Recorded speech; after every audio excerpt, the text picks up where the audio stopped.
9 फरवरी 2014 दुनिया का सबसे पॉपुलर मोबाइल गेम अचानक गायब हो गया। ना कोई वार्निंग, ना कोई सर्वर क्रैश, ना कोई लीगल बैन। बस एक दिन वह था और अगले दिन नहीं था।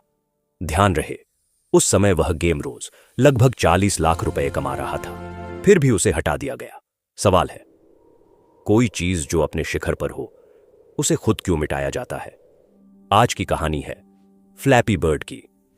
लेकिन यह सिर्फ एक गेम की कहानी नहीं है, यह कहानी है मानव दिमाग की। जब कोई उसे जानता भी नहीं था। 2013 मोबाइल गेमिंग तेजी से बढ़ रही थी। 3D ग्राफिक्स, मल्टीप्लेयर बैटल, बड़े स्टूडियो। उसी भीड़ में क्वाइटली लॉन्च हुआ एक छोटा सा 2D गेम। एक पीला पक्षी, हरी पाइप्स, नीला आसमान। बस स्क्रीन पर टैप करो और पाइप से बचाओ। बस इतना। ना स्टोरी, ना लेवल, ना जीत का कोई बड़ा इनाम। पहले कई महीनों तक लगभग किसी ने उसे नोटिस नहीं किया। वह ऐप स्टोर की भीड़ में खो गया। अगर आप उस समय स्क्रॉल करते तो शायद आप उसे देखकर आगे बढ़ जाते। लेकिन इंटरनेट की दुनिया में कभी कभी सबसे साधारण चीज सबसे बड़ा विस्फोट करती है। वायरल होने का क्षण, जनवरी 2014। अचानक कुछ अजीब होने लगा। लोग इस गेम के बारे में बात करने लगे।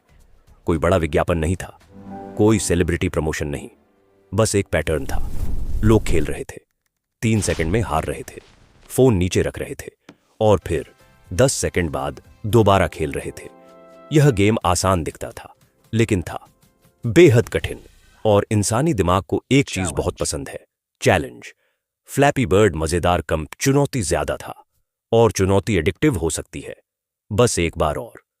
फ्लैपी बर्ड की असली ताकत उसके ग्राफिक्स में नहीं थी, उसकी ताकत उसके लूप में थी। हर राउंड छोटा, हर हार तेज, हर रीस्टार्ट तुरंत। आपको सोचने का समय नहीं मिलता। दिमाग कहता है बस एक बार और यही 3 शब्द उसे दुनिया का नंबर 1 गेम बना गए।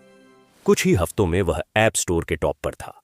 उसकी रोज की कमाई लगभग 40 लाख रुपए, सिर्फ विज्ञापन से। एक छोटा सा गेम दुनिया की बड़ी कंपनियों से ज्यादा चर्चा में आने लगा, जैसे द वॉल्ट डिज्नी कंपनी और निंटेंडो।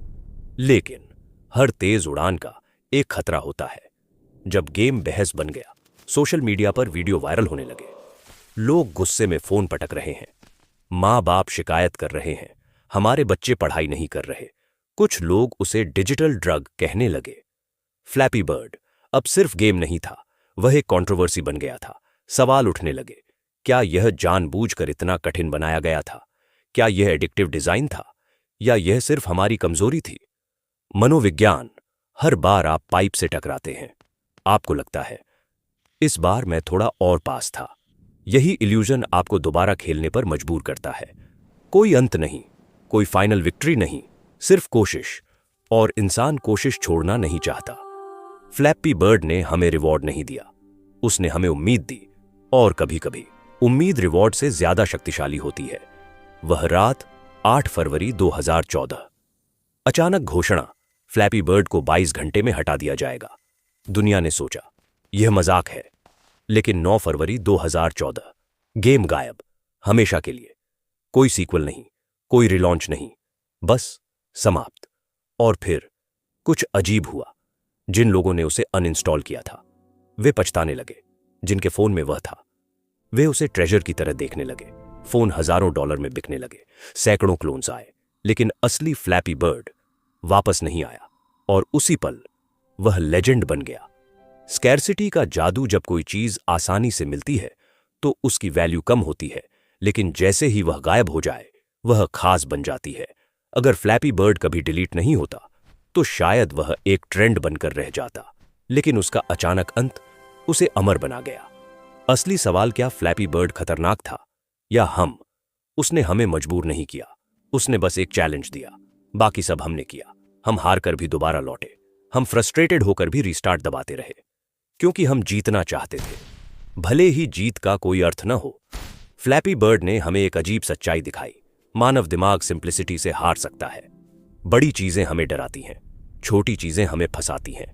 एक छोटा सा टैप, बस इतना, और हम लूप में। आज फ्लैपी बर्ड ऐप स्टोर पर नहीं है, लेकिन वह इंटरनेट इतिहास में दर्ज है, क्योंकि कुछ चीजें लंबे समय तक रहकर महान नहीं बनती, वे अचानक गायब होकर अमर बनती हैं। अब आप बताइए, अगर फ्लैपी बर्ड आज वापस आ जाए, क्या आप उसे डाउनलोड करेंगे? सिर्फ नॉस्टैल्जिया में, या खुद को साबित करने के लिए? या आपने सीख लिया है कि हर बस एक बार और वाकई सिर्फ एक बार नहीं होता? क्योंकि कभी कभी सबसे बड़ी जीत गेम जीतना नहीं होती, बल्कि गेम बंद करना होती है। और शायद यही फ्लैपी बर्ड की सबसे बड़ी लेगेसी है। लेकिन इंटरनेट की दुनिया में ऐसी कहानियां यहीं खत्म नहीं होती। हर ऐप के पीछे एक दिमाग होता है, हर सफलता के पीछे एक कीमत होती है, और हर गिरावट के पीछे एक सच्चाई।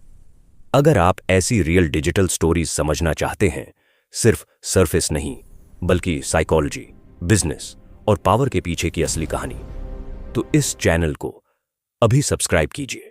क्योंकि यहां हम सिर्फ गेम्स की बात नहीं करते, हम उन डिसीजंस की बात करते हैं जो इतिहास बदल देते हैं। अगली कहानी शायद आपके फोन में ही छिपी हो। और याद रखिए, कभी कभी सबसे बड़ा खतरा स्क्रीन पर नहीं, दिमाग के अंदर होता है। मैं मिलूंगा आपसे अगली कहानी में।